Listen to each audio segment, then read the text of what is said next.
1 out of every 3 people have prediabetes, of which only 10% are aware of that. What does that mean? That means that there's 75 million Americans unaware that they even have an increased risk for developing diabetes. Let's translate that a little bit more. Every 17 seconds, someone is being diagnosed with diabetes. That means in my time here with you, there'll be 53 new people diagnosed with diabetes. That should drop your jaws.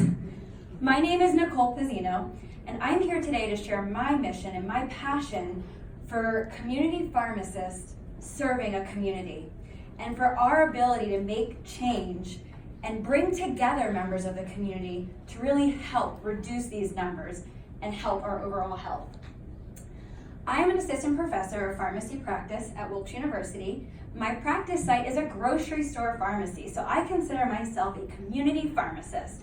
I've been in the community setting, a couple of different settings, for over 10 years now.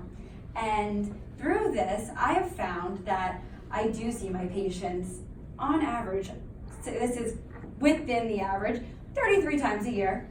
And most Americans live within 5 miles of a community pharmacy. So it makes sense for us to have this presence and for us to partner with different community members.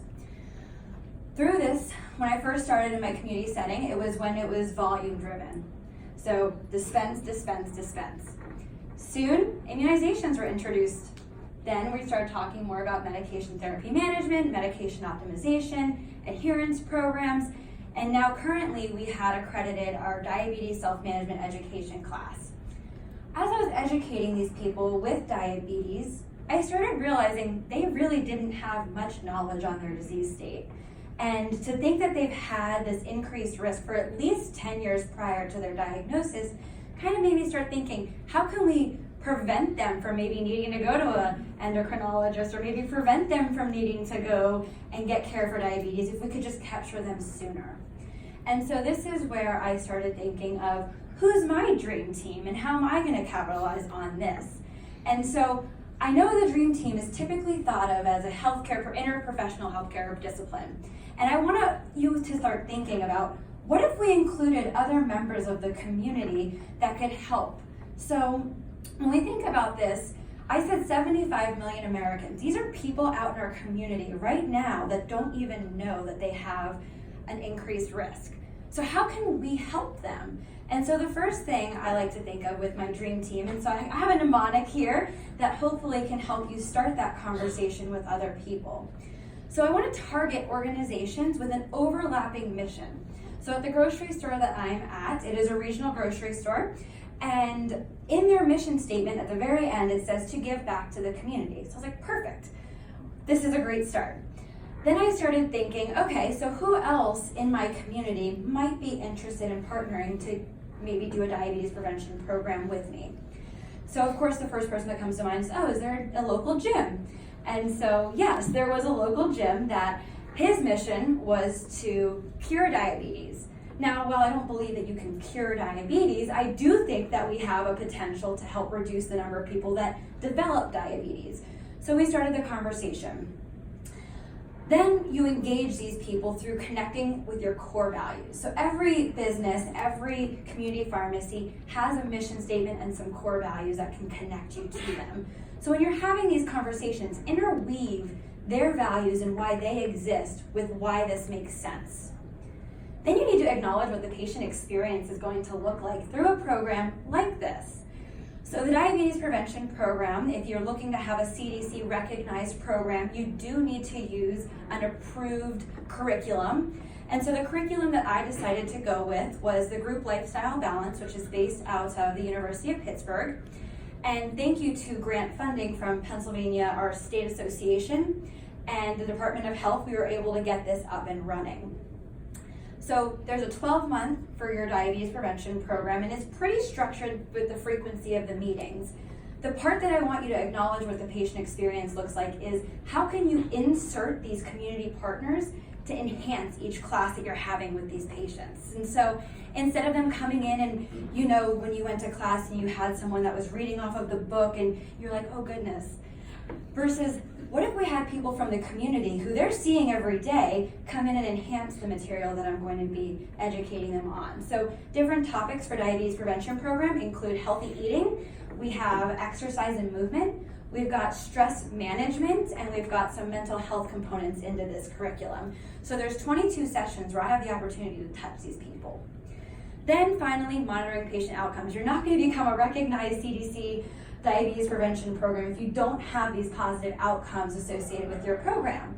So you need to meet the 7% weight loss and 150 minutes of movement.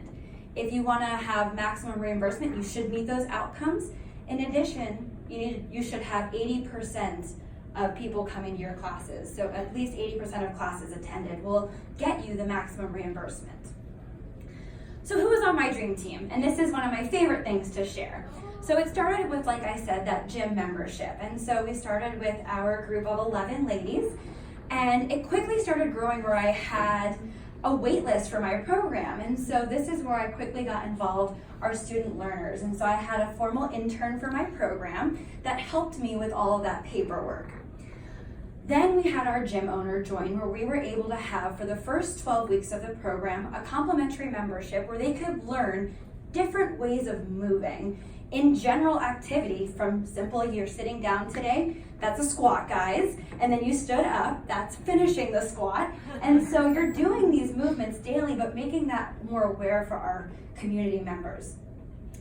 Then we started thinking, okay, during this class, I'm getting a ton of questions on nutrition. Yes, I can answer those basic questions, but when we start breaking it down and they're asking me, okay, what's the difference between these two butters? Is coconut oil good? I'm like, oh goodness, okay. So I brought in a dietitian.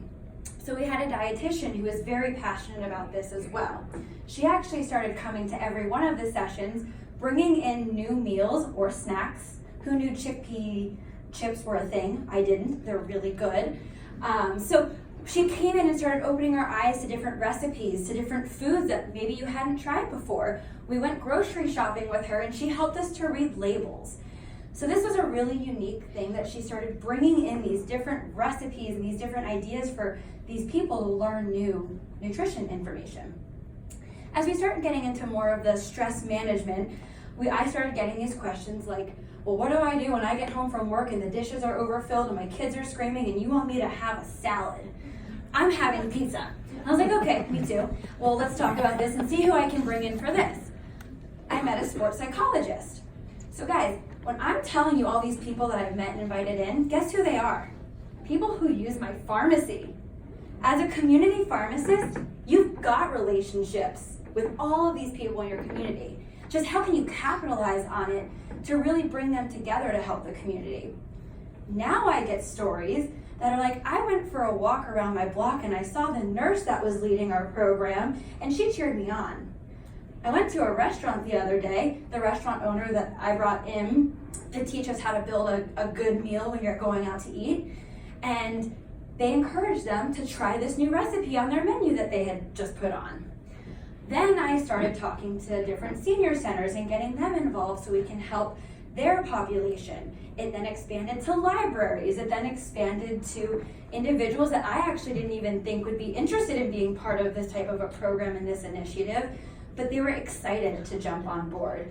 And so you'll see here just some of the clips from some of our classes. And I truly believe this saying that alone we can do so little, but together we can do so much. How powerful is it as a community pharmacist? I'm a very passionate community pharmacist.